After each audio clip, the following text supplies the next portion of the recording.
پاک کی غلامی میں آ جائیں۔ وہ کہتے تھے دنیا، اعلیٰ حضرت نے کتاب لکھی ہے الامن والعلا، اس میں آپ فرماتے ہیں جو حضور کی پناہ میں آ جاتا ہے نا وہ بچ جاتا ہے۔ اللہ کرے آپ کو سمجھ آئے میری بات کی۔ جو حضور کی پناہ میں آ جاتا ہے وہ، جو دنیا دار رہتا ہے، مالدار رہتا ہے، حضور کی پناہ میں نہیں آتا وہ بے سکون رہتا ہے۔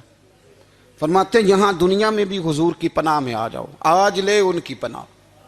اور آج دلیل آپ نے ابن ماجہ کی حدیث لکھی ہے، حضرت تمیم داری حدیث کے راوی ہیں، اعلیٰ حضرت نے لکھی ہے، فرماتے ہیں جو حضور کی پناہ میں آیا بچ گیا۔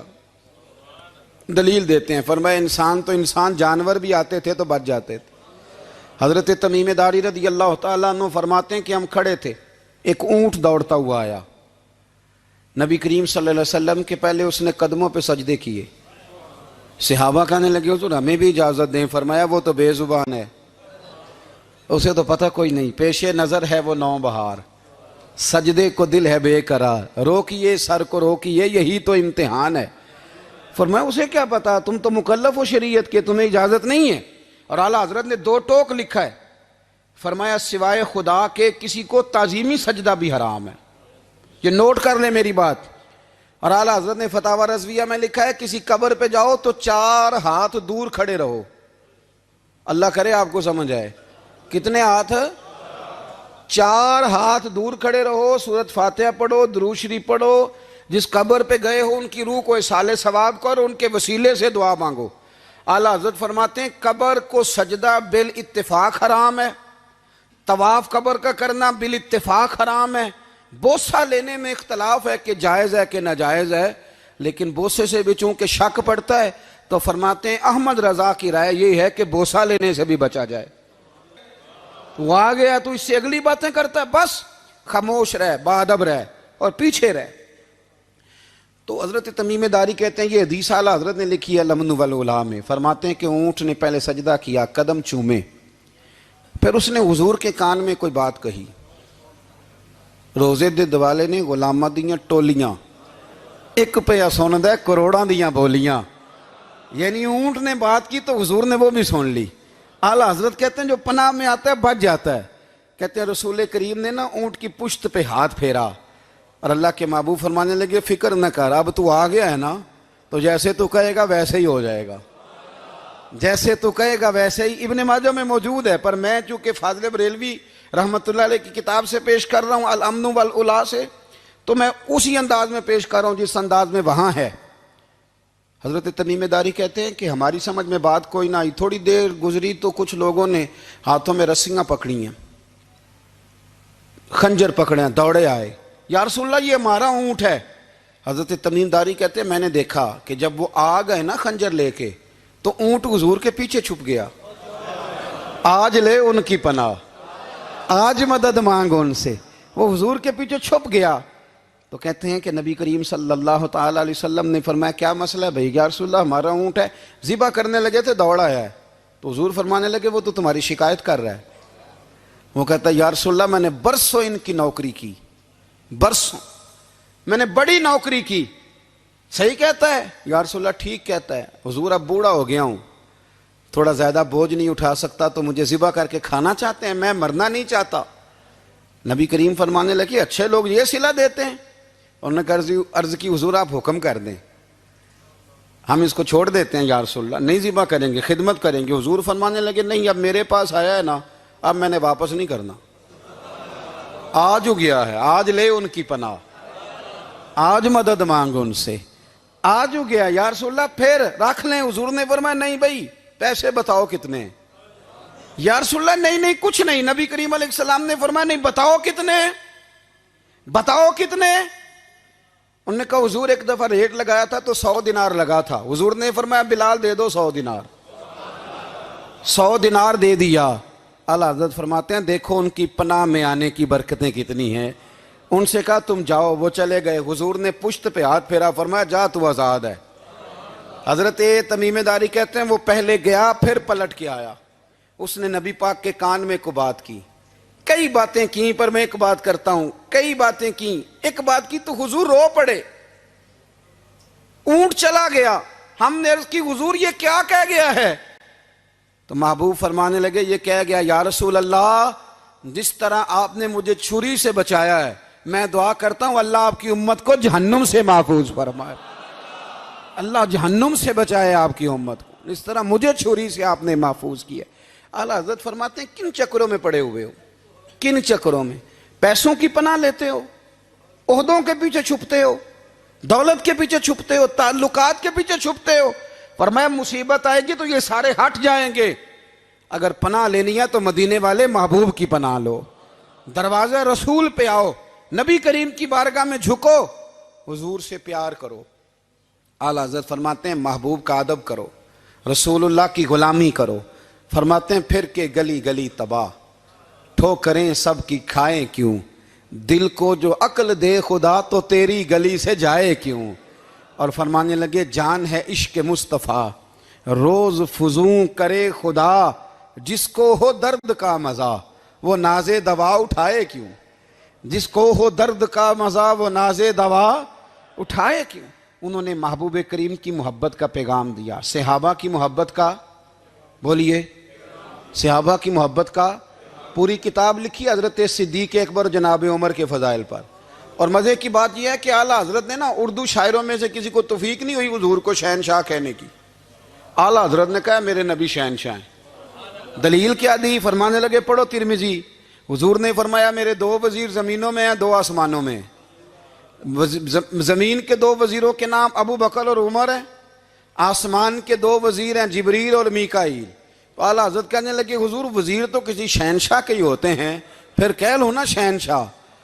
تو پھر فرمانے لگے حاجیو آؤ شہنشاہ کا روضہ دیکھو، حاجیو آؤ شہنشاہ کا روضہ دیکھو، کعبہ تو دیکھ چکے اب کعبے کا بھی کعبہ دیکھو، کعبہ تو دیکھ چکے اب کعبے کا بھی، غور سے سن تو رضا کعبے سے بھی آتی ہے صدا، میری آنکھوں سے میرے پیارے کا روضہ دیکھو۔ اعلیٰ حضرت نے ساری زندگی اور صحابہ کرام کی بات کی، اہل بیت کی بات کی، اولیاء کی بات کی، صوفیاء کی بات کی، دفاع کیا سب کا، سب کے شانوں میں لکھا، امت کو بتلایا کہ اپنے بزرگوں سے جڑے رہو گے تو بچے رہو گے۔ اعلیٰ حضرت نے طنز کرنے سے، تنقید کرنے سے، بلا وجہ غلطیاں نکالنے سے اور ایک دوسرے پر لان تان کرنے سے ہمیں بچنے کو کہا۔ اعلیٰ حضرت فرماتے ہیں کوئی علم اگر آ جائے نا تو اس کا معنی یہ نہیں کہ سب کو جاہل سمجھ لینا چاہیے۔ سمجھ آ رہی ہے میری بات کی؟ ہم جس شعبے میں بھی ہوتے ہیں نا سامنے والے کو ان پڑھ ہی سمجھتے ہیں۔ مولویوں کے بارے میں بعض لوگوں کا خیال ہے کہ یہ پتہ نہیں کون سی مخلوق ہے، ان کو کیا پتہ دنیا داری کا۔ میں صحیح کہہ رہا ہوں۔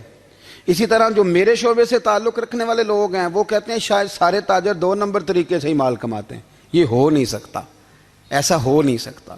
ہمیں نا دوسروں کی اہمیت کی خبر رکھنی چاہیے، ہمیں ایک دوسرے سے پیار، ہم طنز کرتے ہیں، تنقید کرتے ہیں۔ فاضل بریلوی منع کرتے تھے، آپ فرماتے ہیں یہ طریقہ درست، ہم جب غلطیاں نکالنے پہ جاتے ہیں تو معاذ اللہ اتنا اوپر بن جاتے ہیں کہ معاذ اللہ ثم معاذ اللہ اللہ رسول تک پہنچ جاتے ہیں۔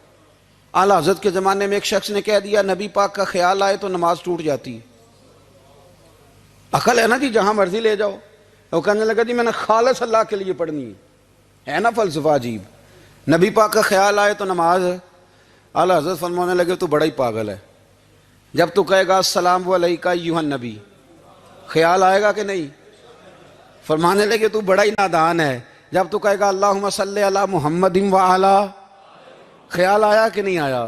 فرمانے لگے تو نبی پاک کی بات کرتا ہے، نماز میں تو ابا اماں کا بھی خیال آتا ہے، ربنا اغفر لی والی والدیہ۔ فرمانے لگے ربے کے خیال سے نہیں ٹوٹتی تو مدینے والے کے خیال سے کیسے ٹوٹ گئی؟ فرمانے لگے بڑا ہی بیوقوف ہے تو۔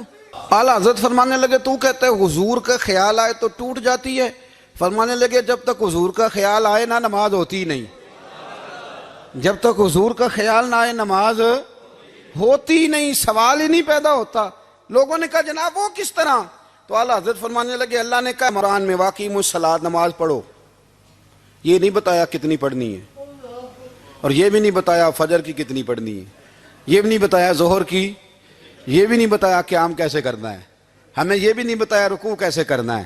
ہمیں پتہ کیسے پتہ چلا؟ جب صحابہ نے کہا نا رب کہتا ہے نماز پڑھیں تو کیسے پڑھیں، تو حضور فرمانے لگے سلو کما رأیتمونی اصلی، نماز اس طرح پڑھو کرو جس طرح مجھے پڑھتے ہوئے دیکھتے ہو۔ تو کہا یہ تو کیسی عجیب بات کر رہا ہے کہ نبی کریم صلی اللہ علیہ وسلم کا خیال آئے۔ اور پھر بڑی مزیدار بات، ایک شخص نے اعلیٰ حضرت سے آ کے نا، اس زمانے میں نا ایک آریہ مذہب ہوتا تھا، اب اللہ کا شکر ہے وہ کوئی نہیں، اب ویسے جو بڑے نئے نئے مذہب نکل آئے ہیں، جو آدمی جتنا پڑھ جاتا ہے معاذ اللہ وہ ایک نئی بات ہی شروع کر دیتا ہے، اور جو انوکھی بات کرے اس کے پیچھے رش بھی زیادہ ہو جاتا ہے، سٹائل ذرا ہٹ کے ہو نا جی تو ذرا ماحول جلدی بن جاتا ہے۔ تو وہ آریہ مذہب تھا، تو وہ ایک آریہ آ گیا اعلیٰ حضرت کے پاس، آ کے کہنے لگا کہ فرض کی اہمیت زیادہ ہے کہ سنت کی؟ تو اعلیٰ حضرت فرمانے لگے بھئی اہمیت تو فرض کی زیادہ ہے۔ تو کہنے لگے آپ کا وضو تو پھر سنت سے شروع ہوتا ہے، وضو میں پہلا فرض ہے منہ دھونا، اور آپ سب سے پہلے ہاتھ دھوتے ہیں، یہ بھی سنت، ناک میں پانی ڈالنا یہ بھی، کلی کرنا یہ بھی۔ میری بات کی سمجھ آ رہی ہے؟ اس نے کہا یہ آپ عجیب لوگ ہیں، فرض اگر بڑا ہے تو پہلے فرض ہونا چاہیے تھا۔ سمجھ آ رہی ہے میری بات کی؟ لوگ دین پر بڑے بڑے مختلف اعتراضات کرتے ہیں نا، اس نے کہا جی پہلے ہونا چاہیے تھا فرض، تو منہ دھونا فرض ہے، آپ نے گھٹنوں تک ہاتھ دھوئے، اب یہ جو آپ نے ہاتھ دھو یہ بھی سنت، کلی کری تو وہ بھی سنت، ناک میں پانی ڈالا تو وہ بھی سنت، تو آپ تو چوتھے نمبر پہ فرض ادا کر رہے۔ تو اعلیٰ حضرت فرمانے لگے تم اصل میں محبوب کا غلام نہیں نا، ہاں تجھے کیا پتا ہو یہ بات کیا ہے، تو بیٹھ جا ہم سے سن، ہم تجھے بتاتے ہیں۔ اس نے کہا جی کیا مطلب؟ فرمانے لگے یہ محبوب جو ہے نا ہمارے، یہ ہمیں بڑی جگہوں سے بچاتے ہیں، یہ بچا بچا کے فرائض تک لے جاتے ہیں۔ کیا مطلب؟ کہنے لگے حضور نے ہمیں کہا ہے کہ پہلے نا ہاتھ دھو لو، پتہ چل جائے پانی زیادہ گرم تو نہیں، منہ جالی نہ جائے، پہلے نا دیکھ لو۔ فرمایا پھر ناک میں ڈال کے پتہ کرا لو کہ اس میں سے بدبو تو نہیں آتی، سنت بھی ادا ہو گئی، پتہ بھی چل گیا بو تو نہیں آ رہی۔ اور فرمایا پھر منہ میں ڈال کے چکھ لو کہ بد ذائقہ تو نہیں۔ اب یہ 3 سنتیں ادا کر کے تم فرض ادا کرو گے تو اللہ بھی راضی ہوگا، اللہ کے رسول بھی راضی ہوں گے۔ کوڑا تخت دنیا دا باہو، فکر سچی بادشاہی ہو،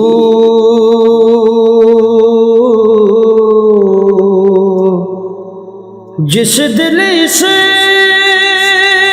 میں اللہ دا چمکے، عشق بھی کردہ